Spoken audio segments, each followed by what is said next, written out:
দেখি বাংলাদেশের, বুঝেছো? তাই শীতকালে ইলিশটা দেখো না আনলে আমি বুঝিনি। আচ্ছা, এটার নাম কি রেসিপিটা? ইলিশ মাছের হালকা ঝোলই বলতে পারো। হালকা ঝোল ইলিশ মাছের, হালকা পাতলা করে ঝোল। এবার আমি এটার নাম কোনো জানি না, কিন্তু এরকম ভাবে করতো বাড়িতে। বিশেষ করে ঠাকুমা দিদিমারা এইসব রান্না বেশি করতো।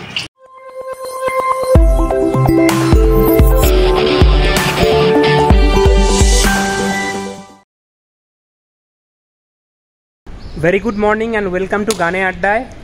আমি অয়ন, আশা করি তোমরা সকলে খুব ভালো আছো, সুস্থ আছো। পুনেতে কিন্তু বিগত 2-3 দিন ধরে বেশ বৃষ্টি হলো ভালো মতন। সকালবেলা উঠে তো বেশ ঠান্ডা লাগছে এবং তার সঙ্গে ঠান্ডা ঠান্ডা হাওয়া। স্পন্দনকে এইমাত্র স্কুলে পাঠিয়ে দিলাম, ওর গাড়ি আসলে ওকে তুলে দিলাম। এখন যাচ্ছি ফিশ মার্কেটে। বেশ কিছুদিন ফিশ মার্কেটে যাওয়া হয় না, মাছ টাছ কেনা হচ্ছে না, তো ভাবলাম আজকে যাই, গিয়ে দেখি কী মাছ উঠেছে শীতকালে। এখন সেখানেই যাচ্ছি, চলো গিয়ে দেখা যাক কী কী মাছ আছে। চলে এসেছি ফিশ মার্কেটে, যেটাতে আমি আসি প্রতিবার। আজকে কিন্তু বেশ ফাঁকা।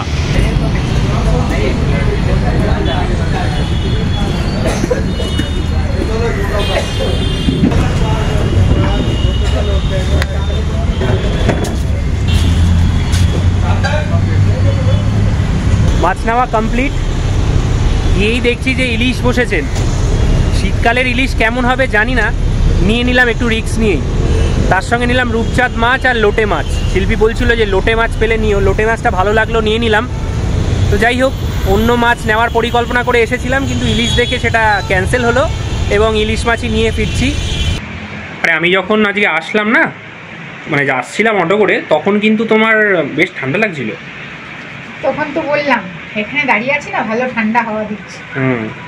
তোমার আজকে তাহলে ইলিশ মাছ আনা সার্থক, বলো? হ্যাঁ, শীতকালে বৃষ্টি, তাই না? আরো ঠান্ডা পড়বে। আর কি যে হয় এখানের ওয়েদার বোঝাই যায় না একদম। চলো, ইলিশ মাছ এনেছে, এদিকে বৃষ্টিও হচ্ছে, করে ফেলি তাহলে। মাছটা কিন্তু খুব একটা বড় নয়। না না, খুব একটা বড় না, কিন্তু ঠিক আছে।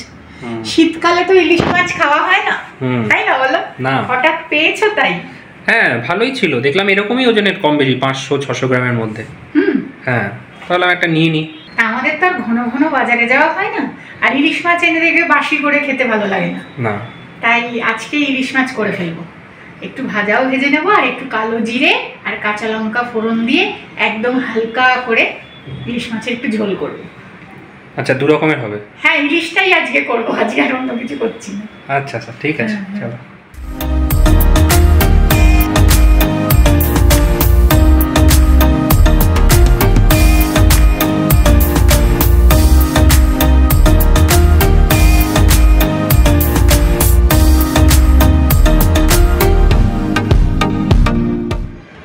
যারা ইলিশ মাছ খেতে ভালোবাসে, যেমন আমাদের বাড়িতেই আছে অয়ন, মানে আমার শ্বশুর বাড়ির দিককার সকলেই ইলিশ মাছ খেতে ভালোবাসে। আমার বাবা মাও ভীষণ ইলিশ মাছ খেতে ভালোবাসে, আমি একটু ব্যতিক্রমী, এর আগেও বলেছি। তো তাদের কিন্তু ইলিশ মাছে এত কিছু মাখানোর প্রয়োজন পড়ে না, একটু নুন হলুদ দিয়ে ভেজে দিলেই, একটু তেল লঙ্কা দিয়ে দিলেই ভাত খাওয়া যাবে, কি তাই তো? একদম। কিন্তু আমাদের এখন ইউটিউবের দৌলতে আমরা বিভিন্ন জায়গায় কোথায় কিরকম ভাবে কি মাছ ভাজে সবই দেখতে পারি। আমি অনেকদিন ধরেই ওই মাওয়া ঘাটের ভিডিও দেখি বাংলাদেশে, বুঝেছো? তাই শীতকালে ইলিশটা দেখো না আনলে আমি বুঝিনি, তাই এনেছে যখন আজকে এই মাওয়া ঘাটে না এরকম করে নুন হলুদ লঙ্কার গুঁড়ো সর্ষের তেল সমস্ত কিছু দিয়ে ইলিশ মাছটাকে ভালো করে মাখিয়ে রাখে। আচ্ছা, তারপর ভাজে, আর তার সাথে সাথে দেয় চাক চাক করে বেগুন ভাজা। তো আমাদের কোনোদিনও যাওয়ার ওদিকে সৌভাগ্য হয়নি, বাড়িতেই বানিয়ে খাই। না, এটা ভালো লাগতে পারে হয়তো, ওটা তো খাইনি এরকম ভাবে ইলিশ মাছ ভাজা। হ্যাঁ, না সেটাই বললাম, যারা ভালোবাসে নুন হলুদ দিলেই হয়ে যায়। আমার হঠাৎ মাথায় এলো বলে এভাবে ভাবছি।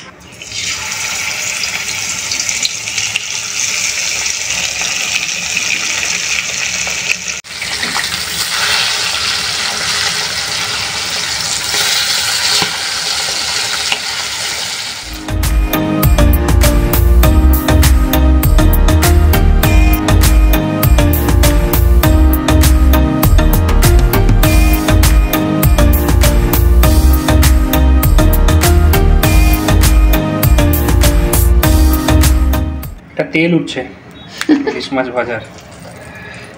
আমি একটা শুকনো লঙ্কা খাবো বলে দিয়েছি, তোমরা তো আবার কাঁচা লঙ্কা খাও। ভাজার তেলটা তুলে নিয়ে একদম অল্প তেল রেখেছি। হ্যাঁ, মাছ তো 3 টুকরো ঝোল করব, আর খানিকটা তেল এখানে তুলে রেখেছি। যদি প্রয়োজন হয় শেষে নামানোর আগে দেবো। আচ্ছা। আর এখানে আছে অনেকটা পরিমাণে কালো জিরে আর কাঁচা লঙ্কা, এটাকে দিয়ে দেবো ফোড়নে।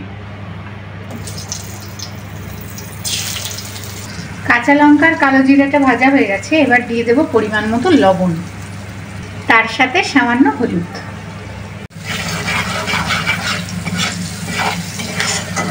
কাঁচা লঙ্কা কালো জিরা দিয়ে সুন্দর গন্ধ বেরিয়ে যেতেই নুন হলুদটা দিলাম, একটু ভাজা করে নিয়ে দিয়ে দেবো গরম জল।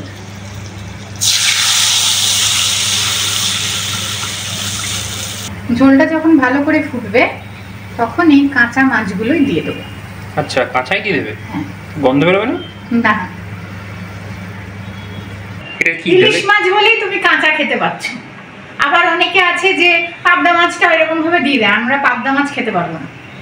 ইলিশ মাছের তো একটা এমনি আলাদা স্বাদ, আলাদা গন্ধ। এবার এটাকে ভালো করে ফুটাতে হবে। তারপরে একটা ভাজা মশলা করে নিয়েছি, ওটা নামানোর আগে দিয়ে যে ইলিশ মাছ ভাজার তেলটা রেখে দিয়েছিলাম ওপর দিয়ে ছড়িয়ে নিয়ে নামিয়ে নিলাম। আচ্ছা, এটার নাম কি রেসিপিটা? ইলিশ মাছের হালকা ঝোলই বলতে পারো। হালকা ঝোল ইলিশ মাছের, হালকা পাতলা করে ঝোল। এবার আমি এটার নাম কোনো জানি না, কিন্তু এরকম ভাবে করতো বাড়িতে। বিশেষ করে ঠাকুমা দিদিমারা এইসব রান্না বেশি করতো। আচ্ছা, দেখা যাক কিরকম হয় খেতে। আমি আমার ঠাকুমাকে ছোট মা বলতাম, তখন মোটামুটি আমি দেখতাম তরকারি কেটে দিত মাকে বসে বসে, বা এই ধরনের রান্না বান্না হলে। আর ভীষণ আলু সিদ্ধ ভাত খেতে ভালোবাসত। খালি মাকে বলতো আমাকে একটু সিদ্ধ দিয়ে দাও, সিদ্ধ বলতো না। আচ্ছা, ওই দিয়ে ভাত খেয়ে নেবো। তো দেখেছি আমি এরকম ভাবে করতে, সেইভাবেই কড়াইটা কি নাম আমি অত জানি। ওই ঝোল, ইলিশ মাছের ঝোল। হ্যাঁ হ্যাঁ, অনেকে বেগুন চাইলে বেগুন দিতে পারো।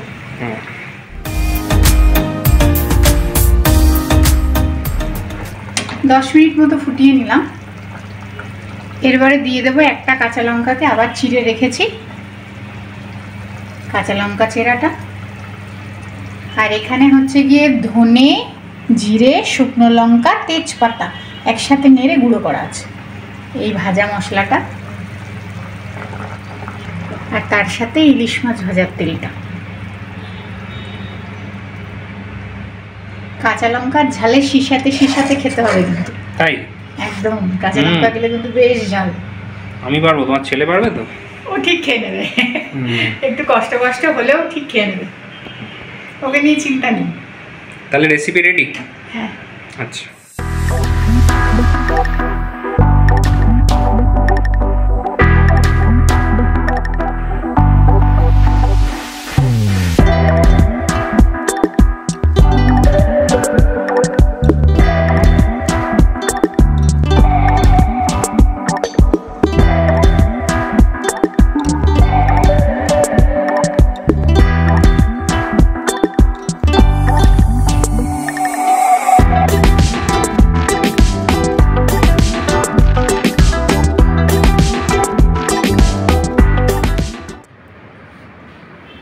কিন্তু আর ধৈর্য ধরছে না, বাজে কথা বলছি। বাজে কথা বলছি না, একদম সঠিক কথা বলছি। স্পন্দন চলে আসবে, আমরা থালাটা সাজিয়ে নিলাম ভিডিওটা শেষ করে দেবো বলে। তো ও আসলে একসাথেই খাবো।